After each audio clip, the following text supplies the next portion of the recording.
The question brought before the text is this: YHWH, where will the sacred place of refuge be located, as described in the book of Daniel? And the first verse drawn, the lead verse that opens the entire inquiry, is 1 Samuel chapter 21, verse 9. The priest speaks to David, a fugitive, hunted and anointed but not yet enthroned. The priest says, "The sword of Goliath the Philistine, who you killed in the Valley of Elah, see, it is here wrapped in a cloth behind the ephod. If you will take that, take it, because there is no other except that here." Hear what the priest declares. There is no other except that here. The sacred place of refuge is not one shelter among many. It is singular. It is priestly. It is behind the ephod, wrapped in cloth, concealed within the consecrated dwelling. The fugitive does not find a fortress. He finds a tabernacle. He finds the presence of YHWH mediated through the priesthood, and within that presence, the instrument of the enemy's defeat, preserved and waiting. Now follow the thread the drawer lays down. Elijah stands at the mountain of Elohim and cries out in 1 Kings chapter 19, verse 10. "I have been very jealous for YHWH Elohim of hosts, because the children of Israel have forsaken your covenant pledge, thrown down your altars, and killed your prophets with the sword. And I, even I alone am left, and they seek my life, to take it away." The altars are thrown down. And yet Elijah flees to the mountain, to the sacred place, and there he receives the word. David at Nob, Elijah at Horeb, both fugitives finding refuge where the priesthood stands. And the Son himself walks this same road. Mark chapter 1, verse 35 tells us that in the morning, getting up a great while before daybreak, he went out and left for a solitary place, and there prayed. Not the city. Not the crowd. The sacred place of refuge is, in one dimension, a hidden ground where prayer ascends before the sun rises. But the question asks where. And the drawer answers with a directness that should stop the breath. Deuteronomy chapter 4, verse 43 names the cities of refuge by name. Bezer in the wilderness, in the plain country, of the Reubenites. Ramoth in Gilead, of the Gadites. And Golan in Bashan, of the Manassites. These are the sacred places of refuge appointed in the Torah. They are in the wilderness. They are east of the Jordan, in the Transjordan.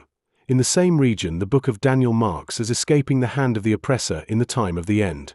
Edom, Moab, and the chief of the children of Ammon. The drawer even names Edom directly, in Genesis chapter 36, verse 9, the genealogies of Esau the father of the Edomites in Mount Seir. The geography converges. The cities of refuge and the escaping nations of Daniel occupy the same wilderness ground. And what kind of wilderness is it?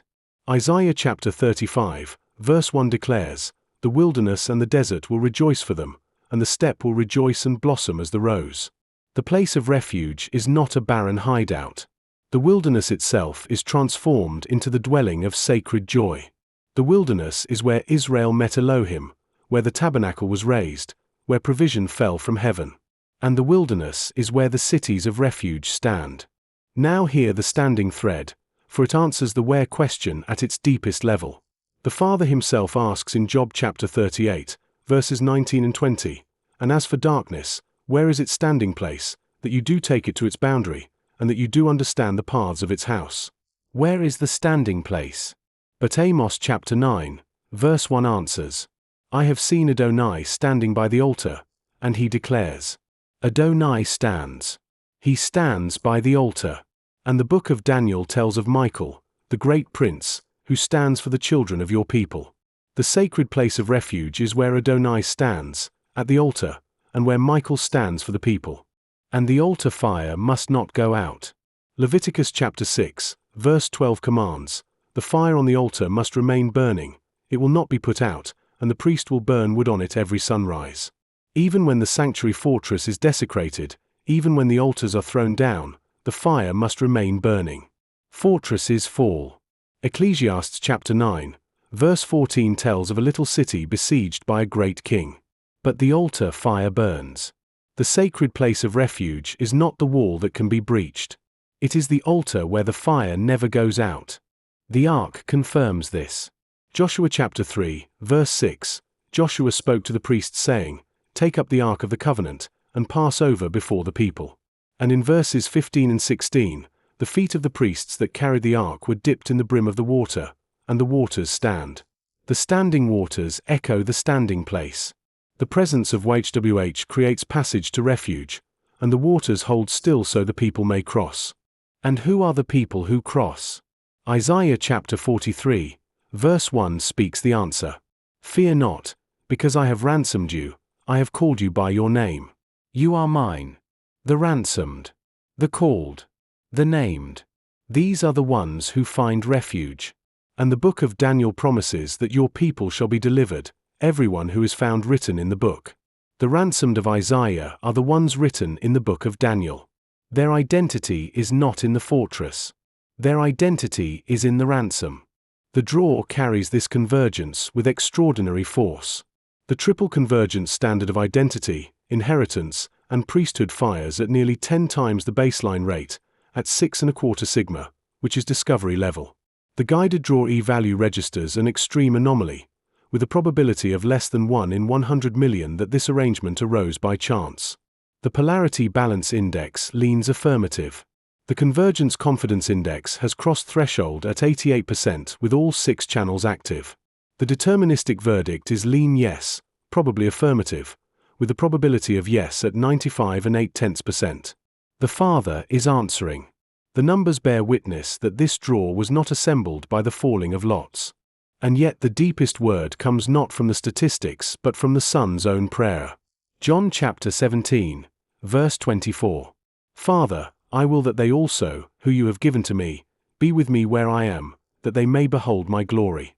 Be with me where I am. The tabernacle at Nob, the mountain at Horeb, the wilderness cities of refuge, the solitary place before daybreak. All are sacred places of refuge. And all converge in this single declaration. The dwelling place is where the Son is. Wisdom found no place where she might dwell, as Enoch chapter 42, verse 1 records. But the Son declares the dwelling. Where I am. So the answer to the question, offered in humility, subject to the text and the Spirit, is this. The sacred place of refuge described in Daniel is in the wilderness east of the Jordan, in the Transjordan region of the cities of refuge, the same ground Daniel marks as escaping the oppressor's hand. It is the altar where Adonai stands, where the fire must not be extinguished, where the priest makes propitiatory covering and the ransomed are received. And it is, in its fullest sense, where the Son is. Be with me where I am. There is no other except that here.